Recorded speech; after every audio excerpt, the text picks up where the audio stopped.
Well, hey, everybody. It's time to start. Thanks for joining us for this. I want to thank especially David at SMB Suite. You know, I know David is a member of Vistage, and that's how this whole thing came about. And what we heard from him is that the questions were from CEOs about cybersecurity and answering some questions about what are the myths, what are the realities, and so today we're going to do that. I'm Jake Milstein, and I run marketing for Critical Insight and host a ton of our events. And I'll introduce Mike, who's the guy over there, in a second. But a couple of things to know. Number one, again, thanks to SMB Suite, David's in the audience. So if you have questions for him, you can put them in the chat and you can answer them. And then we're a cybersecurity company, and we're here to answer your questions. Now, there's a chat over on the right. And so over on the right, I'd love it if you said hi and said where you're joining from. I am in Seattle, so I'm going to put that in the chat so you can see how the chat works. Now, one other thing to know is that as I look at the audience list, I see something interesting, which is some of you are CEOs and some of you work in IT. And so if we're saying something that doesn't make sense to you, or you need us to go deeper, depending on what you need, let us know. And we will go deeper or shallower or wherever you want us to go. Mike and I have both briefed IT people and CEOs, and we're here for you today. So this is really your time. So the best thing you can do is interrupt us as we go through this. Interrupt us, put your question in the chat. My favorite thing to do in life is interrupt Mike when he's talking. And so Can join us in confirm. doing that. So Mike Hamilton is the co-founder of the company, former CISO of the city of Seattle. If you're not familiar, CISO is Chief Information Security Officer, really head cyber dude. And he was the managing consultant for VeriSign. I'm the event host and marketing dude. And so today we did introductions, so I should have taken that off this slide. We're going to do a quick review of current news. We're going to show you our portfolio of services. We're going to talk about insurance. We're going to do Q&A. This is not a sales webinar, so we're not trying to sell you on our stuff. We're here for you to answer whatever questions you need. Mike, you want to run through the decoding?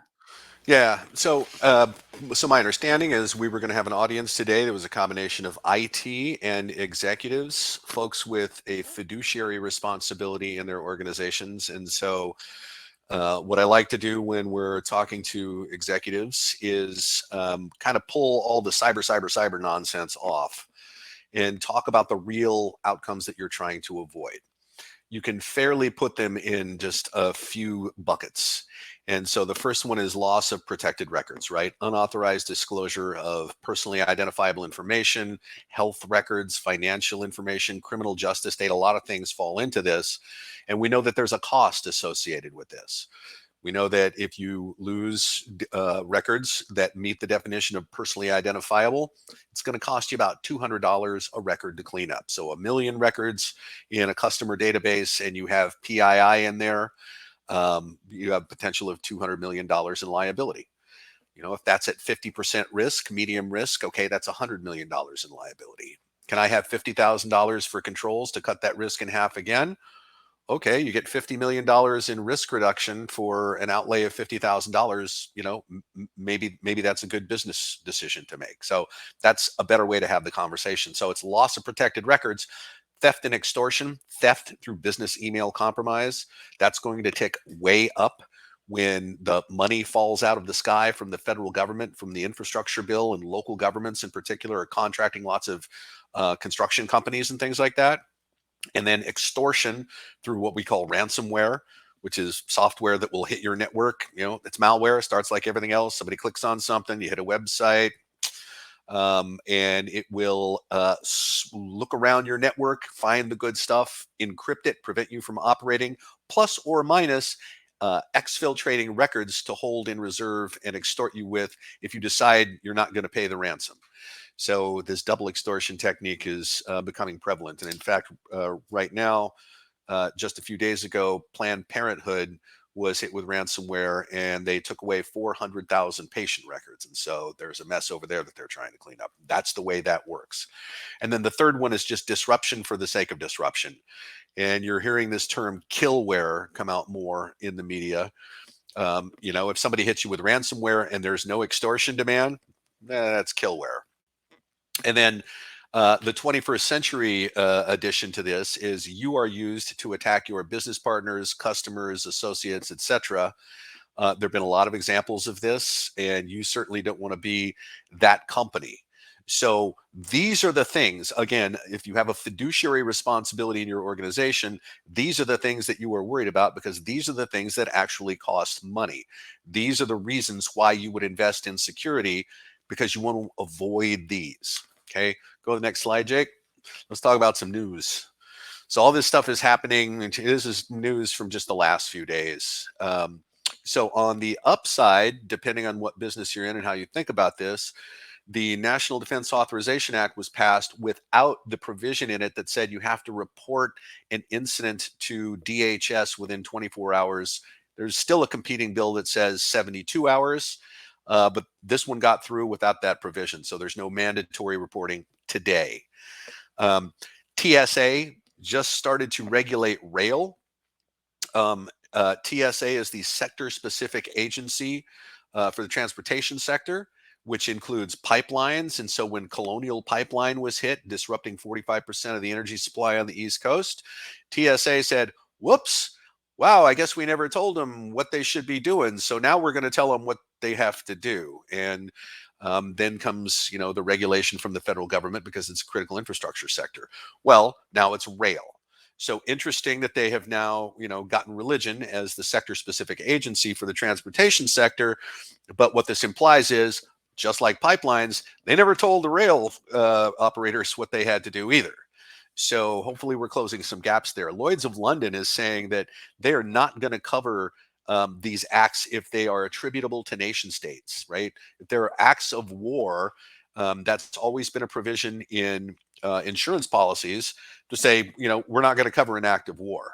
There's also an out for acts of terrorism. So if somebody knocks down your building, the federal government there is the reinsurer through something called TRIP, the Terrorism Reinsurance Program. Well, now here's Lloyd's being one of the first insurance companies to say, nah, if this is a nation state, or if there is cooperation between the ransomware gangs and the nation states and you get crushed, we're not going to cover it. So this is going to be one to watch. The privacy bills continue to appear in state governments, and some of these are being signed and are now in statute. And so Massachusetts is the latest one. And remember, these all are concerned with the collection of user data and monetizing that, and how you take care of those things. Because if you are doing that and you lose these records, again, back to records loss, their liquidated damages are 0.15% of your annual revenue, or $15,000, whichever is more for each infraction. So if you're a $1 billion company, that turns out to be a lot of money. And then finally, yes, the federal government is in the fight. The Department of Defense, Cybercom, says yes, they are working in the background to take down some of the infrastructure that is used to operate these ransomware gangs. And we don't have a lot of detail on things like this. The REvil ransomware gang got smoked out of existence.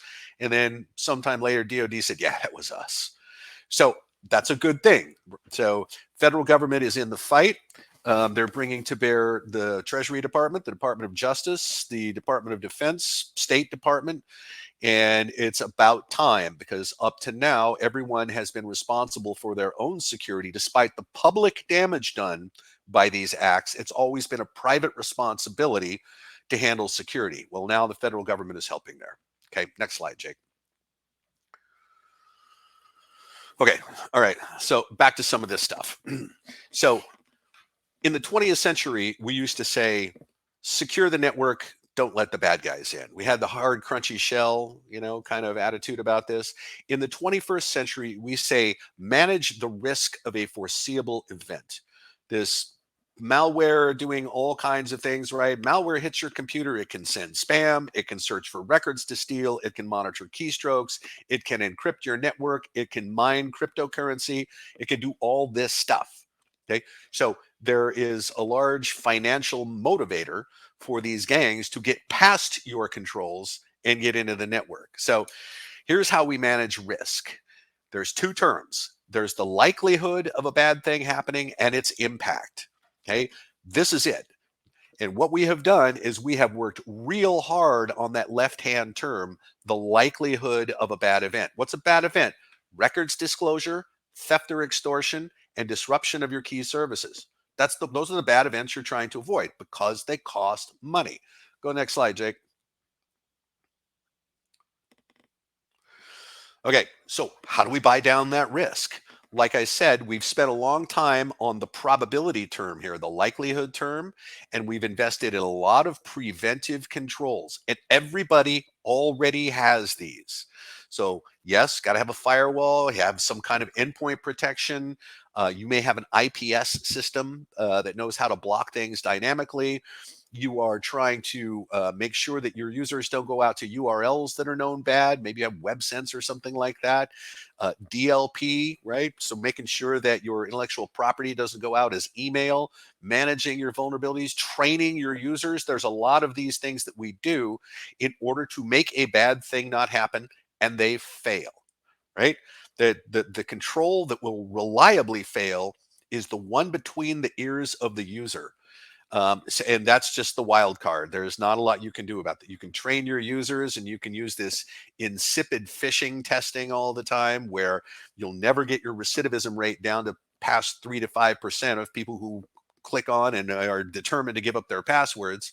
So it doesn't make a whole lot of sense, frankly, to spend all that money to do all that training when all it takes is one person to blow it. Okay, so we've done as much as we can with preventive controls and trying to lower the likelihood of a bad outcome. You will never drive that probability to zero, ever, right? Preventive controls can be circumvented. And so then we need to work with the impact term. Stuff happens. But if you put out a little fire before your house is engulfed in flames, it's no big deal. It's a tree falling in the forest, right?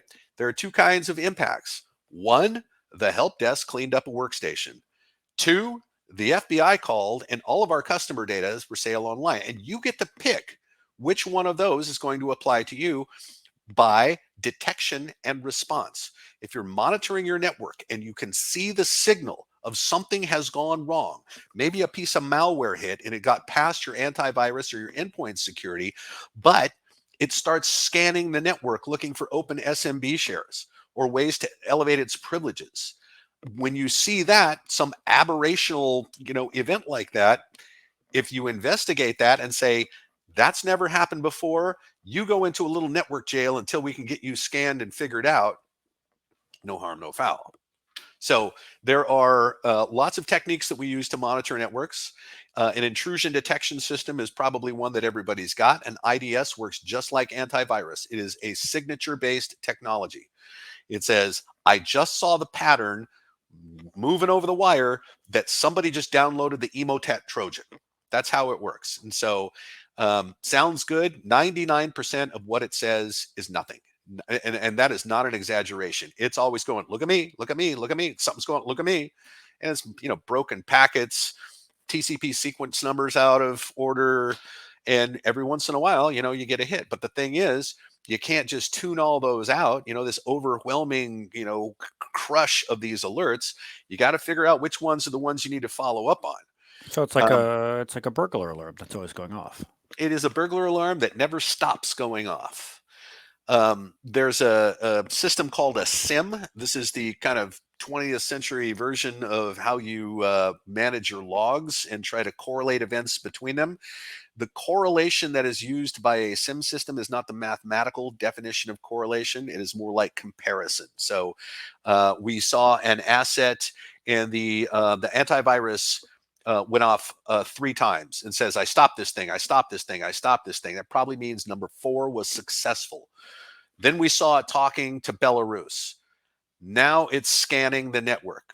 3 strikes, you go to the top of the priority list. We got to deal with you. That's how a SIM system works.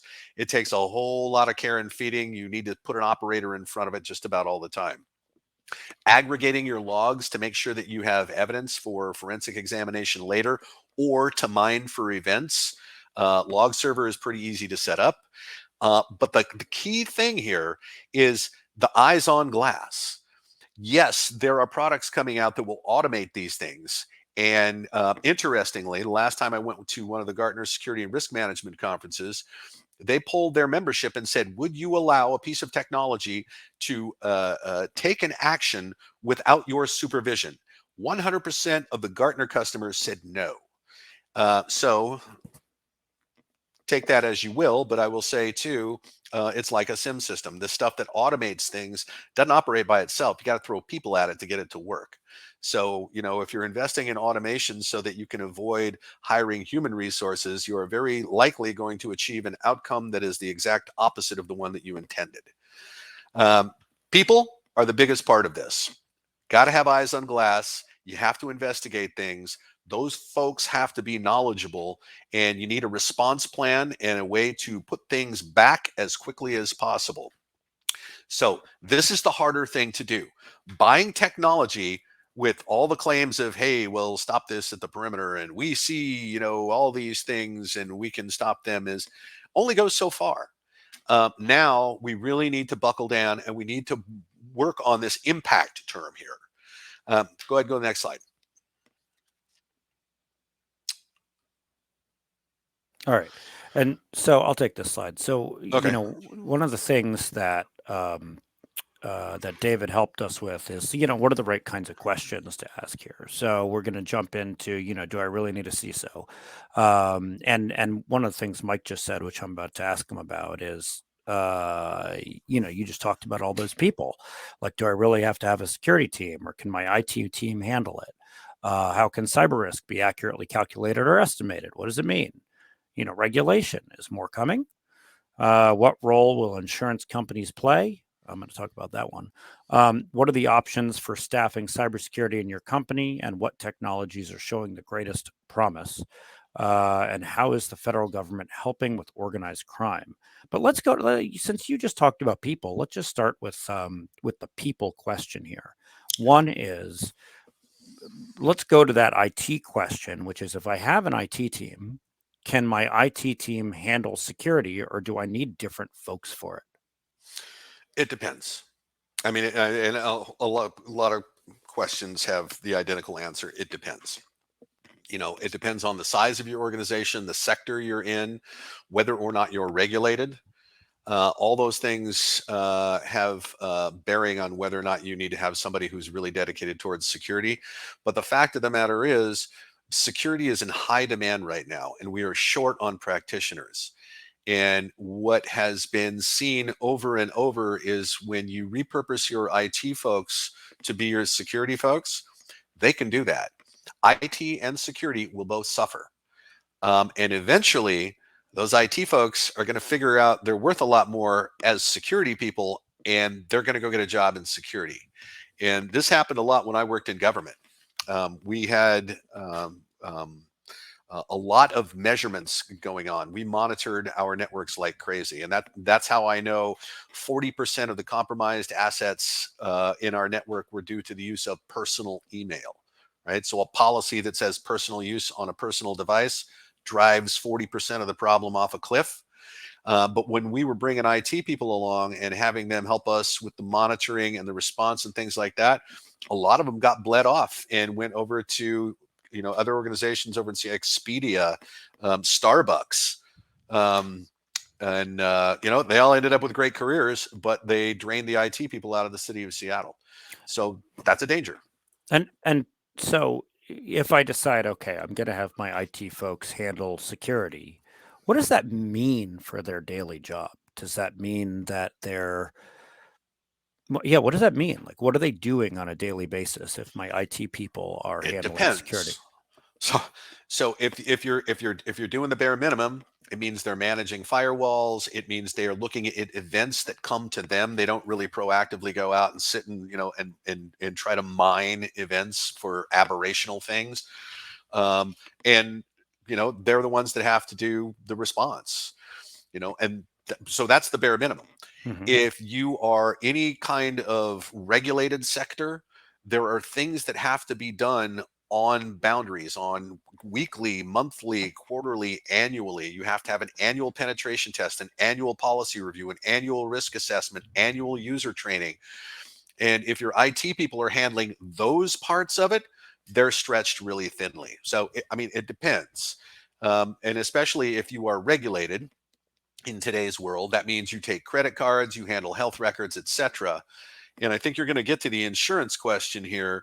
Um, Pretty soon, everyone is going to be regulated because of the requirements from insurance companies. Yeah, I'll get to that in a second. Before I do, the CISO question.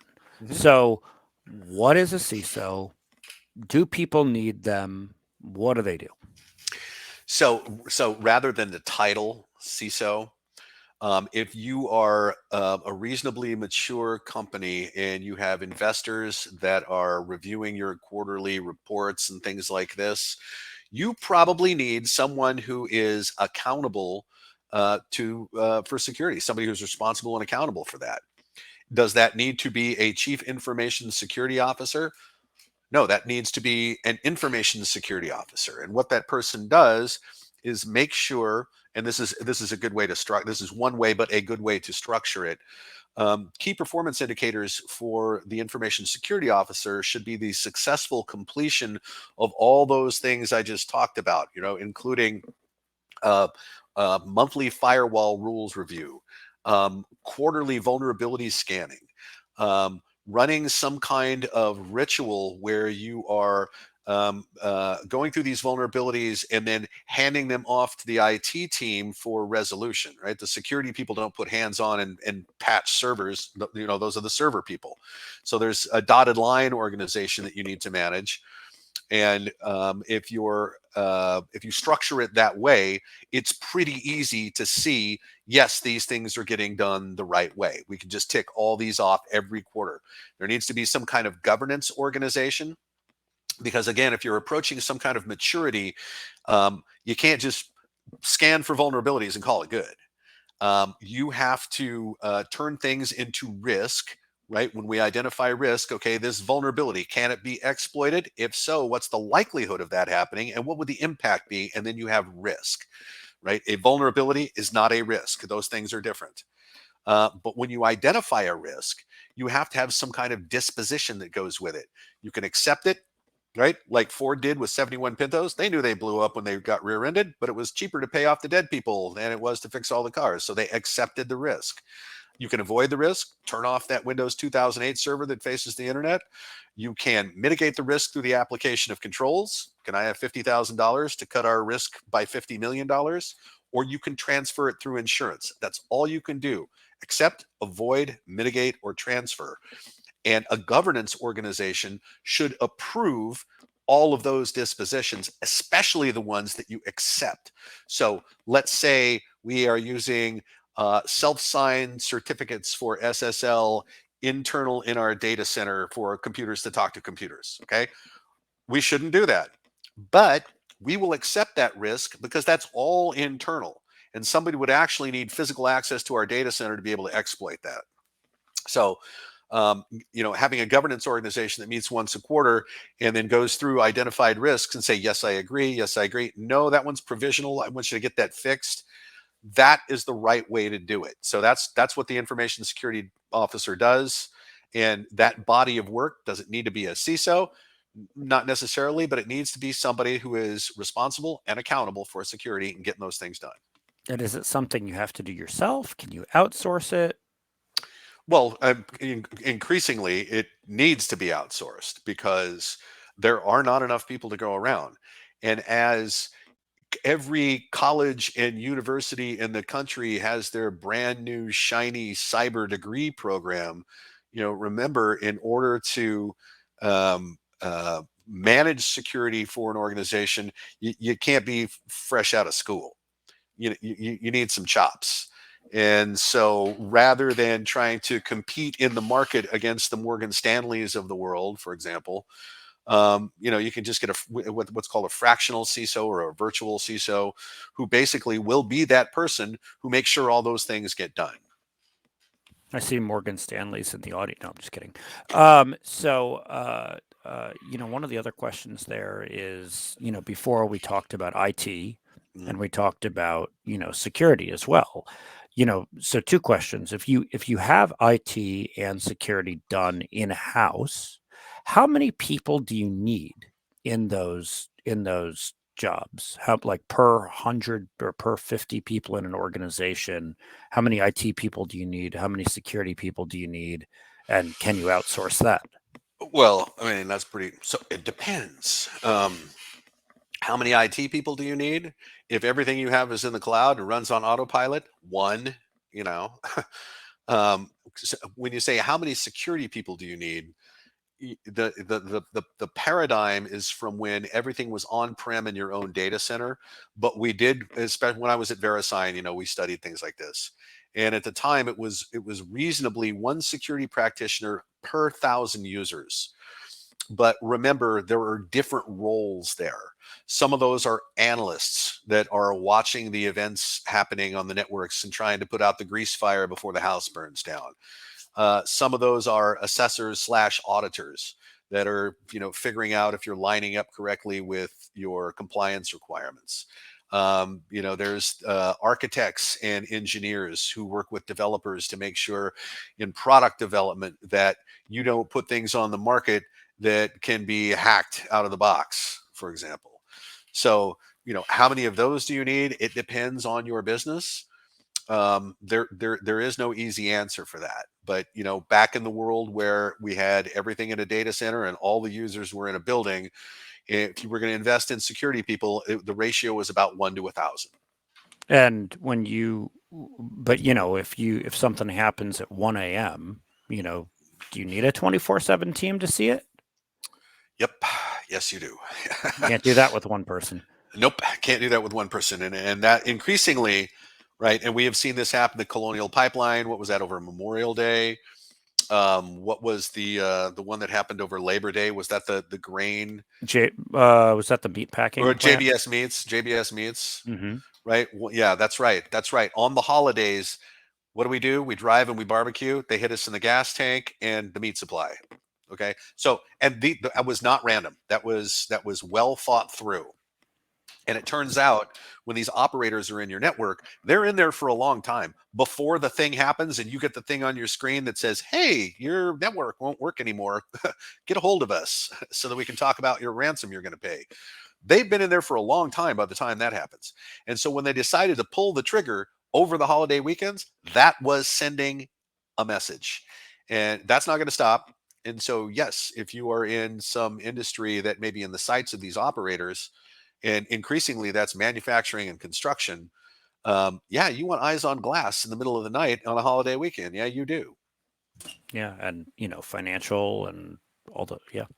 So, uh, when you think about having that coverage, actually, you know what?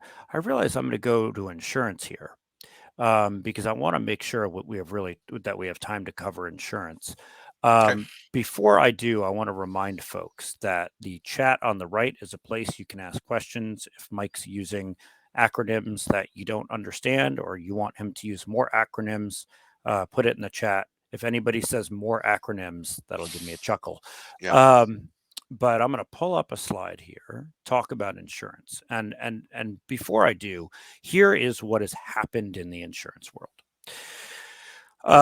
The insurance companies, you know them all well, said, okay, we're going to offer cyber insurance. Well, seems like a good thing to do. Turns out the cyber criminals have really taken advantage of it, especially with ransomware. They have said, all right, we know you have insurance. So there's one company that I know of that I'm thinking of here. We know you have insurance. So we're going to focus on you. We're going to attack you. We're going to ransomware you. And as part of ransomware, as part of getting in your system, we're going to, look around in your system and make sure that we have your insurance documents. So there's a chat on that I've seen where the ransomware operators who have a customer service department say, if you'd like your system unlocked, it's going to be $2.9 million. And the woman writes back and says, I don't know how much our insurance covers. And they say, here are your insurance documents. Your policy is for 3 million. So you can pay us 2.9. And so what this has created for the insurance companies is a very high risk thing where they're paying out more than they're bringing in and they're cracking down. And so it used to be you could get cyber insurance with all the rest of your insurance. Well, not so much anymore. Now there's questionnaires, and I just got from an insurance broker 4 different questionnaires, and they range in length from 5 questions to 150 questions. A law firm just shared with us a giant questionnaire. Um, and so the insurance companies are asking about 10 different cyber controls. They're asking different ones, different companies, but for the ones I've seen, in 10 areas. This is based on Aon Insurance, a big insurance broker.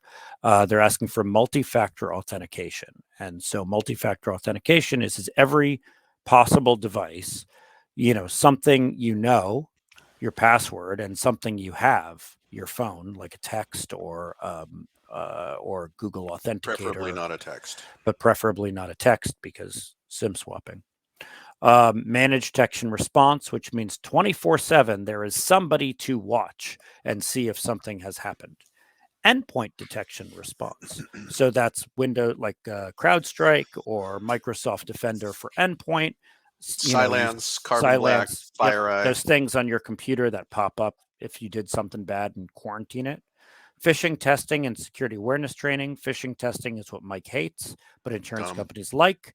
Security awareness training, we do that for free for folks. Mike and I do a good song and dance, but you got to do it regularly. Patch management, so that's when your iPhone, when your Windows computer, whatever says, "Hey, it's time for this update," that you're actually doing that quickly. And if it's not, if you have medical devices or if you have other devices that you're updating those. Securing remote desktop protocol and VPN. So what we've seen is increasing number of attackers when people go home and work remotely, get in to the system through remote desktop or VPN. An incident response plan, Active Directory and service accounts, making sure that bad guys can't get control of the Active Directory. Disaster recovery and backup. So if something bad happens, uh, um, something bad happens, you can recover quickly, and then filtering your email. And what we've seen, and Mike's question in the chat there is indicative of it, is insurance premiums going up, doubling, tripling, quadrupling for less coverage. So yeah, curious if you've seen the same thing. And Mike, I know you've advised a bunch of organizations that have gone through this. Yes. And in fact, one in particular is and I'm not sure if they followed through with this, but they were talking like they were going to. Their insurance went up so much, and their coverage went down. Whereas before they were covered for $1 million, that dropped to $100,000. Their premiums went up, and the requirements to be insured at all were the ones you just showed, and they were not in a position to do that. And what we talked about was, so they're a city, I mean, they can self-insure. In fact, if you don't have insurance, you are self-insured. That's what that is. So I said, why don't you, if they're only going to cover you for $100,000, you can put $100,000 aside. Cities have, rainy day funds and things like that, especially up here in the Pacific Northwest. We have a lot of rainy day funds. And use this year to get your controls in shape, make the investments in those controls.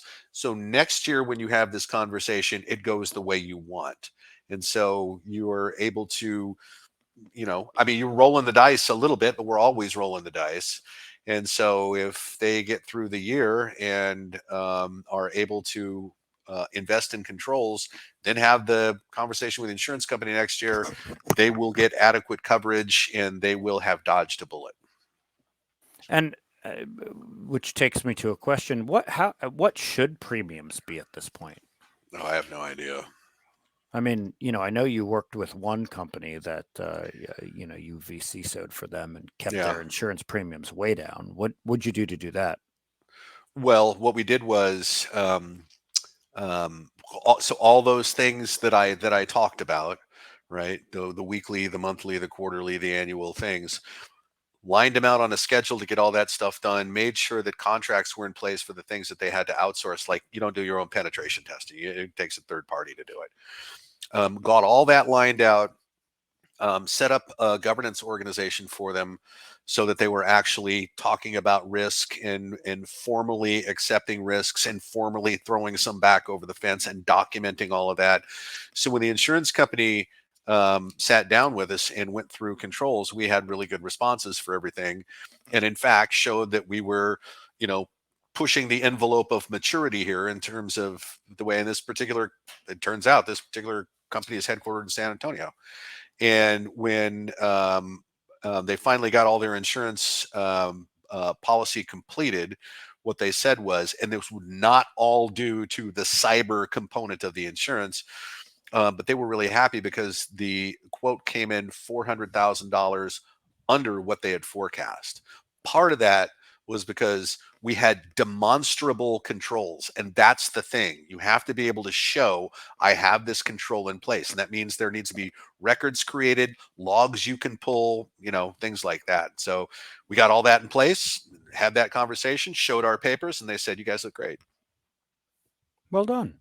Um, so, one of the things that we touched on earlier is the different technologies in cybersecurity.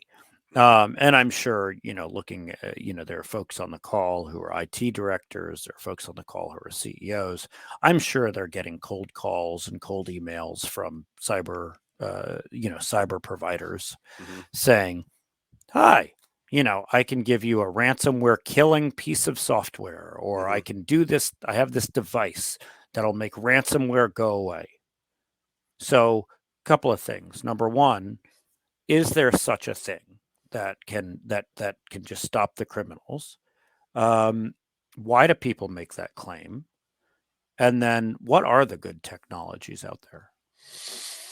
So first of all, people make that claim because, for the most part, um, they can get away with doing that, and they can do that through service level agreements. And interestingly, service level agreements are eventually going to turn into guarantees.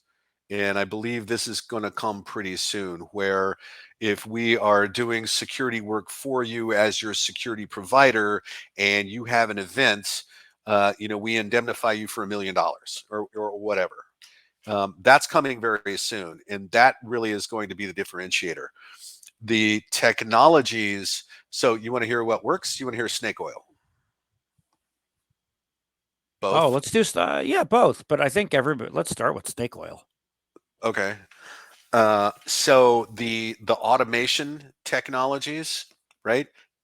Taking an action on your behalf without human oversight, that's not working out so well yet. It has potential. So one of those technologies is called SOAR, Security Orchestration, Automation, and Response. Okay, kind of the best thing you can get out of that is automating quarantine. And if in order to automate quarantine, it's possible to do, you have to have the right endpoint agent. And you have to be able to generate these playbooks for the SOAR platform that just integrates with stuff all over the place. So again, we're going to automate this by throwing 1,000 hours of labor at it. Okay. So, again, I would beware of claims made by, organizations that say we automate this for you. In fact, I'm seeing less of those because I think this problem is now aware, or everybody's aware of this problem now. What's working, in terms of a technology, and you saw in the federal executive order, the federal government said everybody goes to EDR, okay, endpoint detection and response, which is again, a bit of automation, right? But it takes somebody, it takes an operator to say, I'm quarantining you. But the good thing about this EDR stuff is the advanced agents, they're not just looking at a signature database to say, hey, I don't like that file. They're looking at your behavior and they're establishing a pattern of behavior. Um, what do we call it in the olden days? UEBA, user and endpoint behavioral analysis. So, that was basically a statistical baseline of your average behavior. So anybody who does something that's 2 standard deviations from the mean, it throws off an alert. Well, that's a good thing. And many of these are connected to AI and the cloud, which is actually what's, monitoring you and figuring out what you do on average. All that's really good. What's really good is when you start to connect the information that you can get from your endpoint, your EDR endpoint, the information that you're collecting just out of network activity, right? The network flows, plus what's going on in your cloud properties. And if you put all that stuff together, and ideally, and nobody does this, you would also want to integrate physical access data, right? People card in and out of stuff, maybe even some camera data, because that way you can start to tease out who's going to become the insider threat. That's pretty advanced, and like I say, it doesn't really work yet. But EDR, and then what they're calling XDR, which is kind of this aggregation of what the endpoint says, what the network says, what the cloud says, put it all in one place, figure it out, and then have responders, hopefully, human responders and a response function, plus or minus some of the automation technology where I can go, all right, well, that's somebody sitting at home on a laptop, but they are scanning the network over this VPN tunnel. So boop, they go in a little network jail and we can get to them and scan them and clean them up, but they can't go out. They can't go to a website. They can't, do anything. All that stuff works pretty well, and it's evolving and maturing pretty rapidly.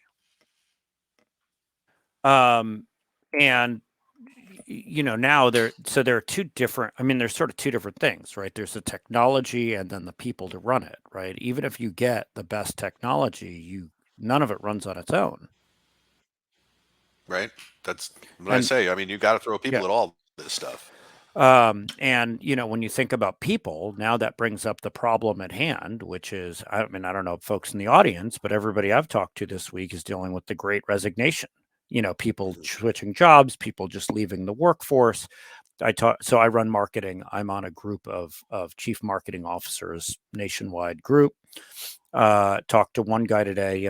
They're at a larger company. He has a marketing team of 20. 18 of them have left since the beginning of this year. He's turned over 18 of his 20 people It's because they're this working year. in marketing, man. It's gotta suck. Yeah, yeah, you be quiet. Um, how does the great resignation I kind of hate calling it that, but Yeah. how does that play into cybersecurity? Well, in a couple of ways, and so part of this great resignation is the fluidity that cyber people have moving around. I mean, you can change jobs every 6 months and double your salary. So that's part of the motivator. Part of the motivator is burnout. And I got to tell you, you might hear about alert fatigue, right? That's a term that's commonly thrown around, and it's because there's all this stuff happening on the network all the time, and you need to look at it. You need to make sure that's a false positive, right? And don't let the real deal sneak by.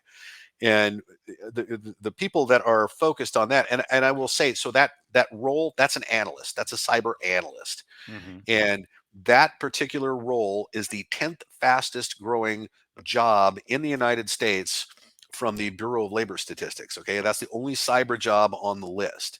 And so people that do that have just in a tremendous amount of latitude. They can work wherever the hell they want. And so if you're not the kind of employer that, treats employees the way they want, they're taken off. But again, part of it is burnout.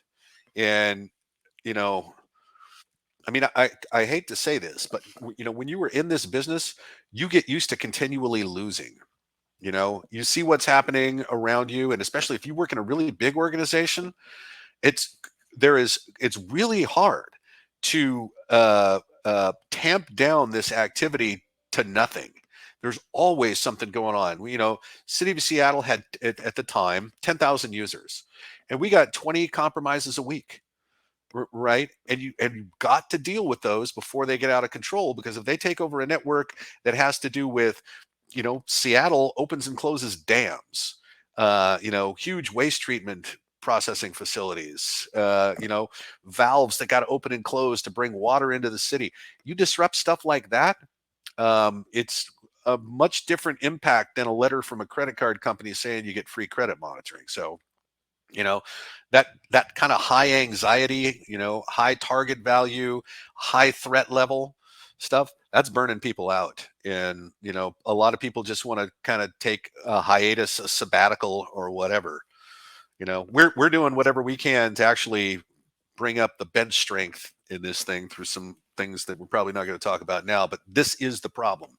It's the burnout, the the fact that, especially in mid market, you can't compete for these resources. There's no way. They're getting paid too much. Amazon's waving around bags of cash that people can't, come up with. So the Great Resignation is not really hurting security in the mid market, but it is hurting IT real bad. And even IT practitioners are getting to be a little more scarce and a little more choosy about where they work. Yeah, I mean, I'm curious. I know we have, IT practitioners in the audience. I'm wondering if that rings true for your organization. Harder to keep people, and the like. So, Mike, one of the things we talked about before was cyber risk. Mhm. How do you calculate it and estimate it, and then how do you budget against it so you know how much to spend on cybersecurity? Sure. I'll tell you the way that I have done it with our customers that I CISO for. So first of all, align yourself with a standard of practice. And the federal government gave one to everybody, for everybody to use, any size organization, any sector, and it's called the NIST Cybersecurity Framework. NIST, National Institute of Standards and Technology. And that one is a good one to use because it is an outcome based framework. It doesn't say you must have this control in place, it says you must make this thing happen. So, for example, remote access is managed. That's an outcome. How you do that is up to you, and it can be extremely primitive. Guy calls you on the phone, says, I need in. You flip a switch, you open it up. When they're done, you close the switch, they're out. You're managing remote access, especially for third parties. But if you go through and you assess yourself with that NIST framework, and especially if you think about the outcomes that we're trying to avoid here, records disclosure, theft and extortion, service disruption, etc., um, you can take the failure to meet one of the outcomes fully, right? Means there's the gap there. And so, because of that gap, because that outcome is not fully met, what is the likelihood of records disclosure, theft, extortion, service disruption? Okay, is it low, medium, high? You can just do low, medium, high. And then what would the impact of that be? And think about it in terms of dollars, right? Downtime. Do you know what downtime costs? If you know what downtime, like in a manufacturing business, you know what downtime costs per minute. So, if you are disrupted for the purpose of extortion, they know exactly what that money ticker is going to take off and do. So, you have a gap. You figure out what's the likelihood that something bad happens because of that gap. What's the impact of that happening? And then what is my corrective action going to be? Okay. How are we going to handle that risk? We can accept it, and you should take it to a governance organization, say, we're going to accept this risk. And they say, okay, we're signing off on that. Or say, we have to mitigate this through controls, and there may be an investment there. So you figure out your corrective action, and then you say, well, are we going to fix this with internal labor? Are we going to hire consultants? Is this a capital purchase we need to make? And so you can easily resource those corrective actions, and you can turn that into a 2-year corrective action roadmap with budget, right? Because if you're going to do something with internal labor, on average, what's that cost? $50 an hour on average. It'll Mhm. take, 100 hours. You know exactly what it costs. And then depending on, again, how mature you are and what your resources look like, you would also want to scope out the management activities around that. right? So engaging and working with consultants, going through the firewall rules to make sure that that's getting done every week. And ideally, what you would do is later pull in auditors to check your work, like a SOC 2 audit. Because in today's world, everybody has to show everybody else their security papers, right? Going back to the insurance companies, but it's not just insurance companies. Everybody who does business with anybody is asking for your security papers. And if you have a SOC 2 report, there you go, you're done. You don't, no questionnaire, no nothing. Here's our report. It's got all everything you need to know right there. So, am I answering your question? Yep, you are. Okay. Yep, yep. Yeah, that's how you spend. Well, And that's how you would budget it, right? You would right, corrective action budget gap, against it. budget it out. And that reminds me, Mike actually has a budgeting spreadsheet. If folks want that, shoot me an email and I can kick it over to you. It's an Excel spreadsheet.